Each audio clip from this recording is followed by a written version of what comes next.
how is it put? The way Benjamin put it the other day was, I'm the Mage standing on top of the hill, waving my wand while everyone else goes into battle, because I'm creating the systems for everyone to be able to work better in. And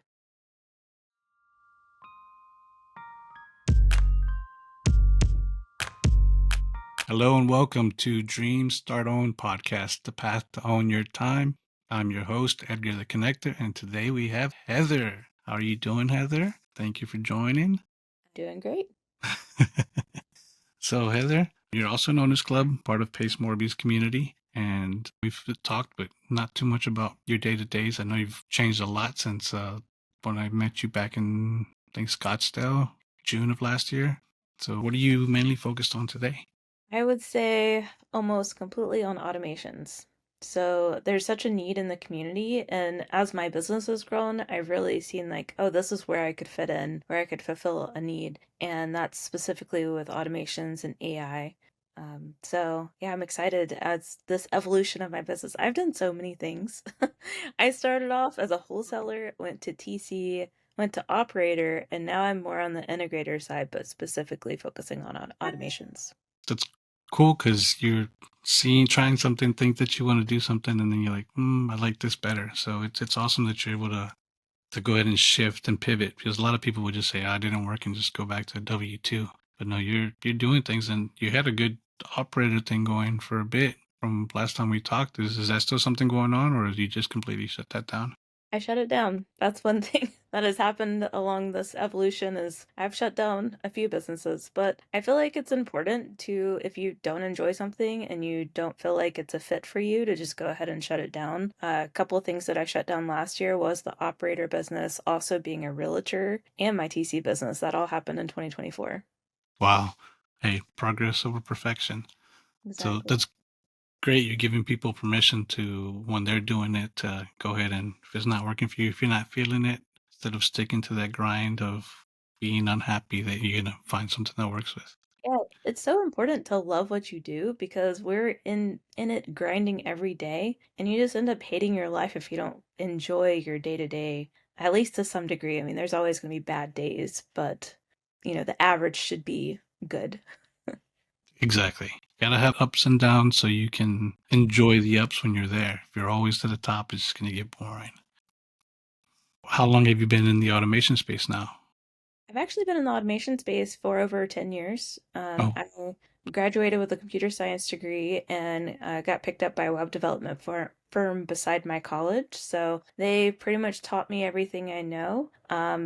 Because I didn't really have any practical experience. You don't really learn a ton whenever you're getting a college degree. So they taught me, I started off developing WordPress sites, and then I've always been super ambitious, so I think my boss saw that, and so I got put almost immediately after my internship on this gigantic project, just this complete system build out that had very intense database queries and interactions, and so it was definitely trial by fire. I think I rebuilt that project like 3 times, just as the need for a better infrastructure and everything evolved, and building it from scratch was just a crazy experience. So that was more on the platform development. I can develop entire platforms, but then it was also a digital marketing company. So that's where a lot of the automation pieces come in. So like Zapier, something that I deal with clients now, I've been dealing with that since probably 2015 or so, like back when it was a brand new company. So it's been cool to see the world evolve as far as automations over the time that I've been doing it, because now we have AI, we have all these other things that can really help a business run without any people. fantastic. Yeah, AI has just changed the game to be able to make things so much more accessible, just easier, really, if you take the time to learn it, right? Is there a specific AI you're using, or is there one that you're building?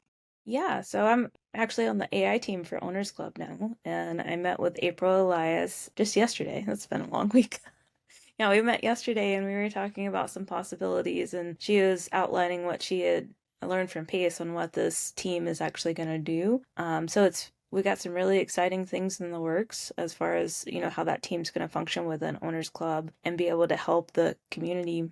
And Yeah, there's just so many ideas. Right now, my focus is I actually have built a platform called RocketSkip. So it's a SaaS company that right now is focused more on the automation side, and that's the tool that's in there currently is skip tracing. But what I'm working on right now is to do automated underwriting. And I use the term automated because it's not AI yet. But my Right. plan is to implement AI into it by the end of the year and to be able to have a complete deal analysis based on county record data through AI. And that would all be automated and be able to be plugged into your CRM. So that's the roadmap for RocketSkip, and I'm really excited to share it with OwnersClub. It's got a really awesome affiliate program, so that people can make a lot of money with it because it's a revenue share affiliate program. So I'm excited to introduce that. It's just not 100% ready. I know Pace always says, launch something and then just figure it out later. And that's just not me.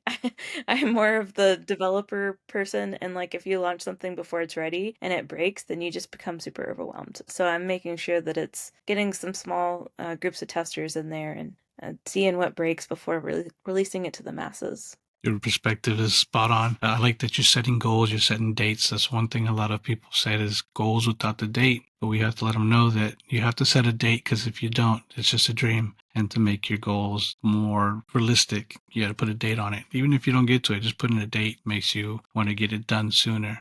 The 8 AI, yeah, that's great. I've seen plenty of software as gamers too. You get a game that comes out and it's not ready, it breaks, and then you can't have fun playing it. People get mad. Same thing is going to be with this software, especially Mhm. when it's business and you're dealing with a lot of people's income. So I get you. That's cool. So you did automation for 10 years. That's fantastic. And then you did your own, you were working for that company. Do you still have a W-2, or are you completely out of that?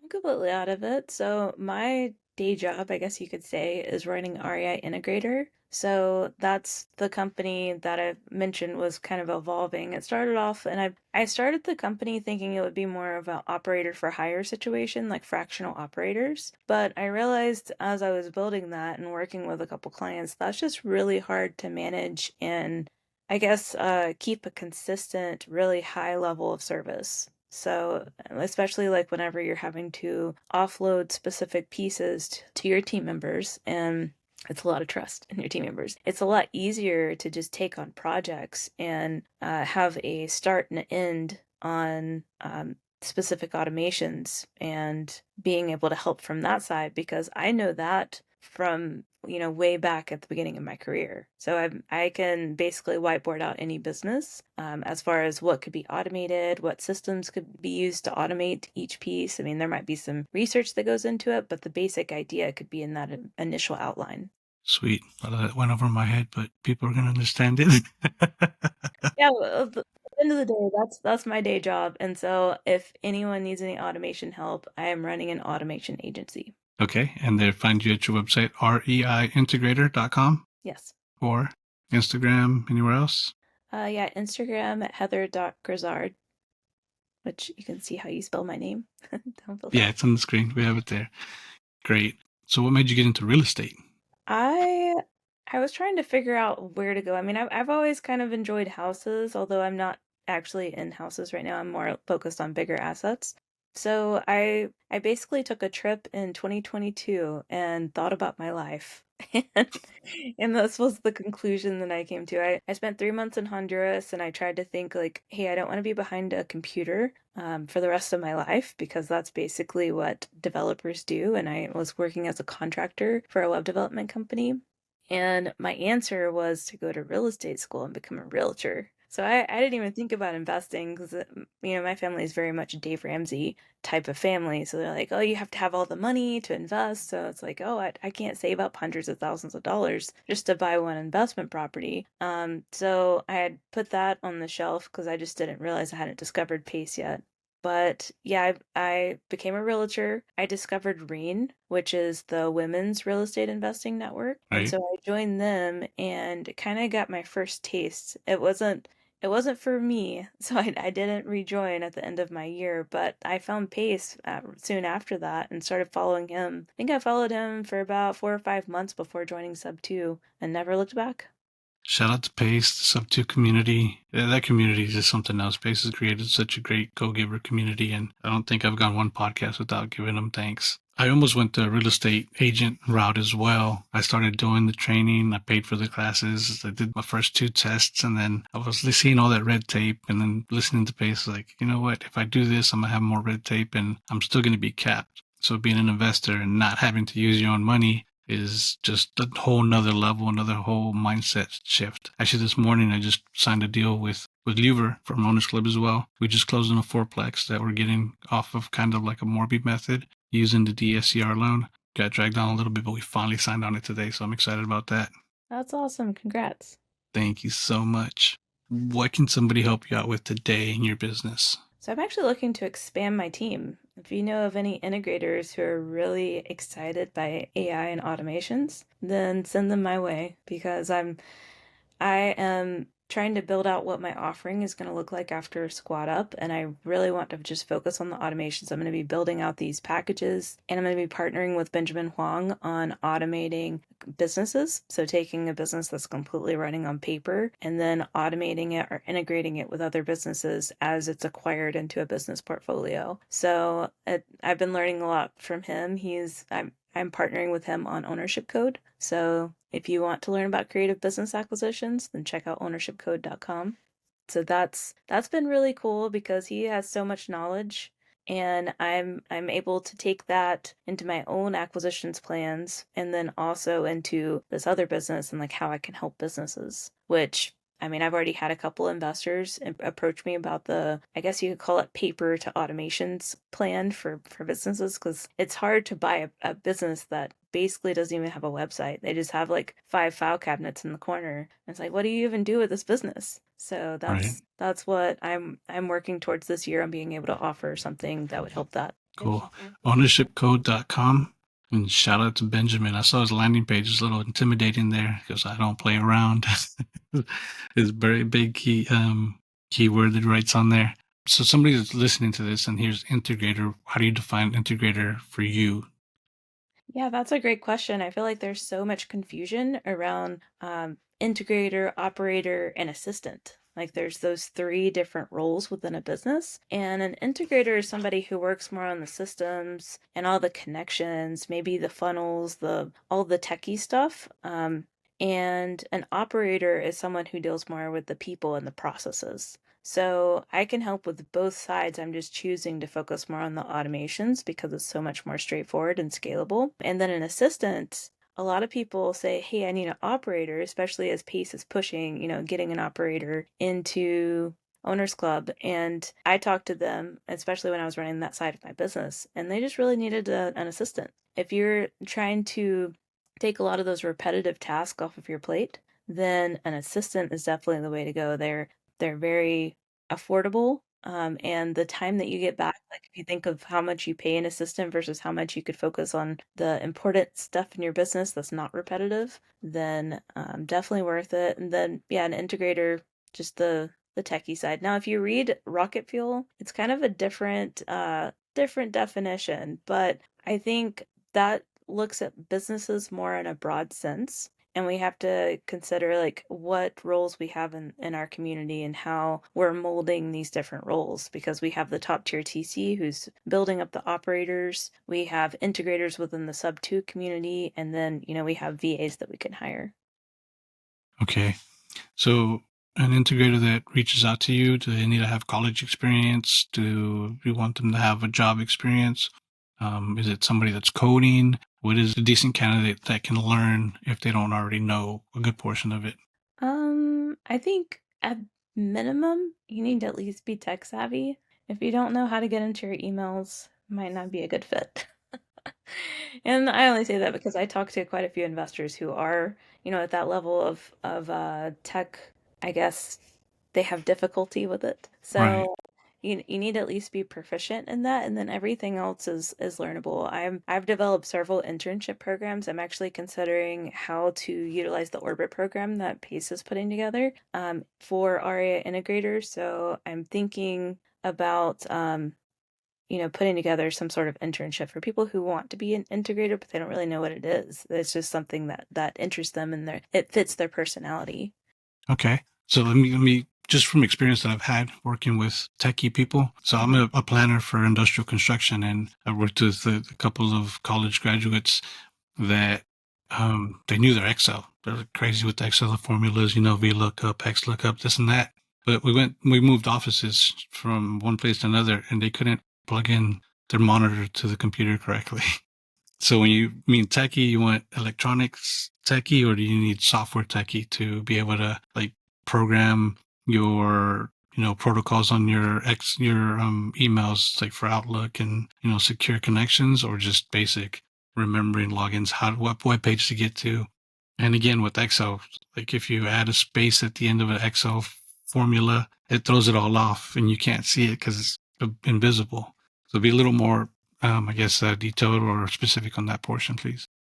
Yeah, definitely a detail-oriented person who's willing to learn and they don't have to know code. This is more of the, oh, I just like the back end stuff. I would rather learn a CRM and be able to help on that side of it because I don't enjoy talking to people as much, or I don't want to talk to sellers, or I just feel like I can contribute in this way that's a little, I feel like integrators are really like the non-traditional way of approaching real estate because we're more like the background support, which is cool. And I feel like there's definitely a lot of people who fit into that role. It's just um, them accepting that instead of whenever you join sub two, it's like, are you a visionary? You should be talking to this many sellers every day. And like, there's so many like things that are pushed and like attend the daily dial and all this stuff. Like I went down that road too, and I was like, oh, this isn't really for me. I mean, I could talk to sellers, but I don't actually enjoy it. I would much rather talk Right. to business owners if I'm gonna put my effort into outreach. But yeah, it's definitely it's there are people who fit in this bucket. So if you fit or you feel like you fit, then definitely reach out. Cool. So I'd say, like, if you're an integrator, you're looking at your desktop on your Windows or Mac. If you have a bunch of folders on your desktop and just a bunch of random files, you're probably not an integrator. If you have them organized in different sections and you can go find something that was from a year ago, you're more of an integrator. Is that what I'm getting? I completely disagree. If you ask me to find something on my computer, I would just use the search function and hope that it finds the file name. Okay, cool. No, I mean it's good to know. I'm trying to learn it as well. I know I'm a visionary, and listening to Rocket Fuel, putting the visionary with the operator and even the integrator, you put it together, combine it to make more of a forward movement. So, yeah, okay. How many people do you need right now? Probably 2 to 3. I'm definitely going to be scouting out people at Squad Up, which I'm super excited about, by the way. I don't know when you're going to release this, but this is filmed right before Squad Up. I'm leaving in 2 days to go there. But yeah, I'm going to be scouting out people. I'm actually going to be running the Integrators table. There's going to be Okay. what they're calling it roundtable style, and it's going to be right now it's scheduled for the last day of Squad Up, but I'm going to be running the Integrators one. So hopefully I'll meet some potential integrators there. You're gonna be lots of people. We're gonna have 3,000 people there, and all of us with owners clubs are gonna have big old bright light. So gonna have to point people out. So I'll be sending people to your way. Yeah, Integrator's a bit new. I've heard it with the Avatar series with Pace and this and that, but if you don't know, you don't know. Or you get an idea, you hear Integrator somewhere else. It's like in my industry, we have what's called AWP, Advanced Work Packaging, and we consult companies that hire construction that says, yeah, we do AWP, but our guidelines of AWP is, let's say it's 100 chapters, but their guidelines is only 3 chapters. So they do a version of it, but they don't do a complete version, so they don't really understand what they need to have. And if the owner, that the client that hires us, doesn't know the whole thing, so you go somewhere and say, hey, I want a pizza. Okay. Somebody brings you a cheese pizza. That's not what I wanted. I wanted a pizza with the works. But you just ordered the pizza. You didn't tell them what you wanted on it. You could be missing a lot of information. And that's why I was asking more about the details on the integrator on what you're specifically looking for. Yeah, and it's been such an interesting path trying to figure out visionary versus integrator because I'm actually both. And so it's been really hard for me to actually work with some visionaries. So over the past 2 years, I've probably had, I don't know, 10 different partners. And so it's been a learning journey of what type of visionary I could actually work with because I have all these integrator skills, but I have more visionary than most integrators. So I enjoy being more of like how is it put?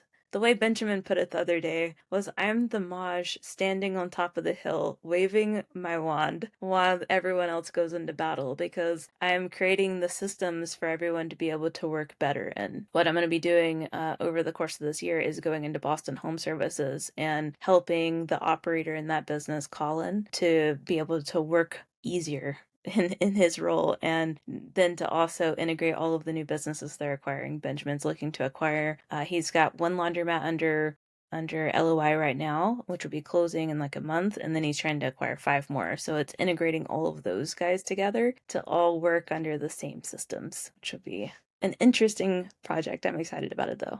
Cool. They got the right person on there. Heather, you're gonna knock it out the ballpark. I believe in you. Going back to Squad Up Summit, yes, Squad Up Summit is a networking event. This will be released afterwards, but it's gonna be amazing. If you do go out networking, get your blank card and fill that out, because that's what 90% of the people use to transfer their contacts. And the good thing about having a blank card is you can update it. So if you do change past, like I'm always changing as well. Heather's changed over the last year as well. So you can update it, and when somebody updates it, they can pull up your blank card and that changes real time. But then you can also put there what you're looking for and what you can offer to people as well. So if you're a private money lender, or if you're a wholesaler and you need buyers, or if you're looking for an integrator, then when you pull up Heather, pull up Integrator, and boom, you'll have her there. So make sure you do that for your networking event. Yeah, speaking of Blink, just one small systems tip. If you have Blink and you have CRM, you can, if you upgrade to the highest level of Blink, which is the team level, but if you're networking a ton, it makes sense to invest in it. And then you can actually send all of the contacts that scan your card directly into your CRM. That's what I'm actually putting in place for my business for Squad Up.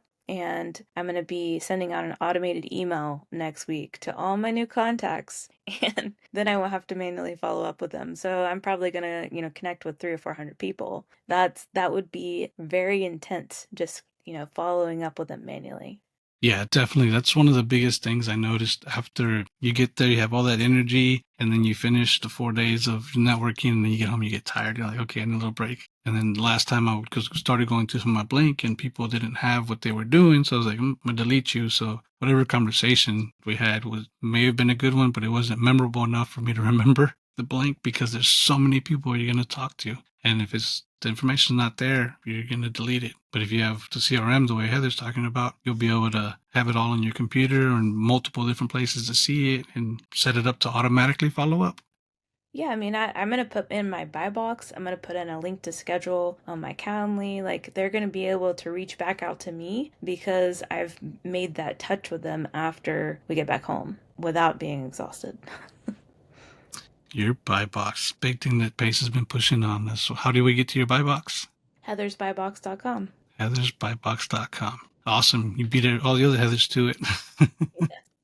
I also invested in a lot of domains because Heather's a really common name. So I have like Heather Invest, Heather Buys. I think Heather Lends is available, but I don't actually lend. Thought about buying it anyway.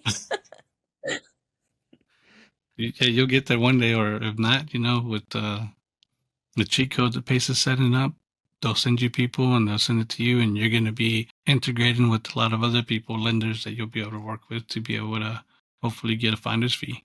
Your buy box says self-storage. So what made you want to go into self-storage? Automation. It all ties in together. So that's one thing I've been working on the last few months, is really figuring out for my Mount Everest how I'm tying all these things I want to do in together. So self-storage is something you can completely automate, at least for smaller facilities. You can automate the gates, you can automate the locks, you can automate people buying purchasing their actual, unit. And you can have everything to where it's running without you. That's really my ultimate goal, is like in 5 years, I'm just going to be on the other side of the world hanging out on the beach. I also scuba dive. So I'll just be diving somewhere underwater when my businesses are running without me. I love it. I love it. Okay, so if you're out there and you see a self-storage area that looks a little bit old, maybe hasn't been updated in technology-wise, hey, write down that address Mm-hmm. and try to find the owner. And even if you don't, get in contact with Heather. And if you bring her the deal and she's able to close on it, she'll make you whole some way, either commission. That'll be a discussion between you two. Yeah, for sure. And you're looking for self storage in populated areas? Pretty. Is there a minimum like population? Yeah, I put 25,000 plus because I've been underwriting some in some really small towns, and it's a little more risk whenever you only have, like 500 people in a town. Because if one new self-storage place pops up, then that takes away pretty much all your customers. Yeah, that's a good example. Good reason not to look at it. So yeah, what about places like, let's say, well, we were in Montana, right? Glacier National Park. Even though it's only busy 4 months out of the year, I wonder if there's a lot of stores that people just park their stuff for 6, 8 months out of the year and then come back and use it during the busy season. Is that something you've looked into? No, not particularly there. I would that's interesting. I feel like that would be maybe RV storage, and some specific type of storages. You also got to worry about weather with some facilities. So I'm actually only purchasing in the Sunbelt states because snow can really like be an issue with some of these facilities. They're mostly like just metal. So you got to worry about that. Yeah, definitely. So not in all 50 states that she's looking for. Sunbelt states. Google it if you don't know what it is to get you a good answer. And hopefully you can find a deal for Heather. She maybe make you a partner on it. You never know. Yeah, for sure. Fantastic. So if you have any questions, to the comment below. Affiliate links in the comments and descriptions. You'll be able to find Heather too and find out affiliates of what she's doing, what software she's using. We love affiliates, stuff we're using. Like Riverside, I'm using right now for this recording. So that affiliate link will be there. If you want to join the amazing community of Sub 2, we have that as well. There's so many ways that if you're using something and you can promote it, you can probably get paid for it. So look into that. Don't be scared to take steps into being an entrepreneur. Where are you based out of right now? Atlanta. Atlanta, Georgia. Hot Atlanta. It's not hot right There's a now. good, right? There's a good big network of community members there. There's Edgar Vargas, Pat. I've met quite a few people there doing Yeah, some good Edgar's your lending. partner. No, right? No, we haven't partnered on anything yet. Edgar Vargas? No. Mm. We need to soon, though. Two Edgars don't make a right. Yeah. Yeah, I need to have him on the podcast as well. Who do you want to make a suggestion to come on this podcast? Shout them out so they can watch this and say, hey, join here. I mean, Edgar is a really good one. He's got a partner down here who's making some big moves in the manufactured home space. So what he's doing is he's going out into USDA approved. I think it's yeah USDA loan approved areas, which is basically more rural areas, so that people who are purchasing the homes can get 100% financing. So, and then plus that's a really good area for manufactured homes anyway, at least in Georgia, probably state dependent, but he's making a ton of money off of that strategy, and it's just another way to tackle affordable housing. Yeah, USDA loans. I've heard a little bit about it, but I've never done research on it. But that's cool. Going into an area that's like a niche that you can specialize in and really become successful. What advice do you have for somebody that wants to start their entrepreneurship or real estate, integrating AI automation? I would just say don't give up. I've I've been at this for 2 years and I'm still changing different things about my business. It's been a journey, but it's a marathon, not a race. So just get up every day and do what you can to push your business forward and to get better personally. Good advice. Good advice. Do you have any questions for me? I don't think so. I appreciate you for having me on. That has been wonderful. Thank you so much. It's been a long time coming, and I'm going to see you at Squad Up. It's going to be a good time. And I need to figure out what integrations I need for my multiple directions that I'm going. I have my Airbnb. I have Sober Living, Turo, co-living with this property we just signed, Gator Lending. I had an e-com store that failed, so it's okay. You're gonna fail, but you learn from it. And now I'm probably gonna get into taking people under my wing and teaching them the stuff that I'm doing as well, and hopefully get a team there to be able to focus on the little sections of all these businesses. That's a lot to tackle at one time. Yeah, just things happen. Like my car, Turo, I had a car that was sitting there, and if you don't use the car, it goes to waste. It deteriorates. So it's like, let me use it, make some money off of it. It'll pay for itself, and that's been going well. So I did that. My Airbnb, my mother was living in a 2-story house and she needed to go to 1-story. And so said, look, this is what we can do. I need you to retire too, because they were taking advantage of her at her job. Said, we're going to cash out, refi your house. It's paid off. It's on a lake and has a pool. So it's going to make a good Airbnb. And then we use that to buy her next property, 1-acre land that she lives on now. And all that money comes in, but all that money goes for her to pay those 2 houses and her living expenses. So that's how that came about. And then 5-star reviews, Superhost, Turo were all-star host. So just things like that. E-com, something I've always wanted to get into. I used to go to like Marshall's, TJ Maxx, and buy things that were clearance that were selling for 5 times more on Amazon. So I would put it on there and do FBA before it was a big thing. And just, it just builds up, and I just try to keep it running because it's not a lot, but it does add up, right? Penny saved, penny earned. Yeah. Well, if you ever get back into e-commerce, I did help Mando set up his store. Yeah, definitely. I mean, I still have the LLC there. I still have the bank account, still have credit. What's one of the biggest things about keeping the LLCs open is being able to get business lines of credit and credit cards that aren't going to show up as your personal credit and be able to fund real estate deals or lending deals. So yeah, definitely. Well, let's talk about that then right now. Ecom. You said you set up Mondo stores, his real estate deli store.com. Yep. Yeah, I just had him on the podcast last week. His released Manifesting Mondo. Yeah, he's an awesome guy. Yeah, he's had this dream of this e-commerce store for a while, so it was really cool to be able to help him put that together and actually launch it. Yeah, that's one thing I've told my wife too, because she's a fine arts major and she's wanted to do something like that as well.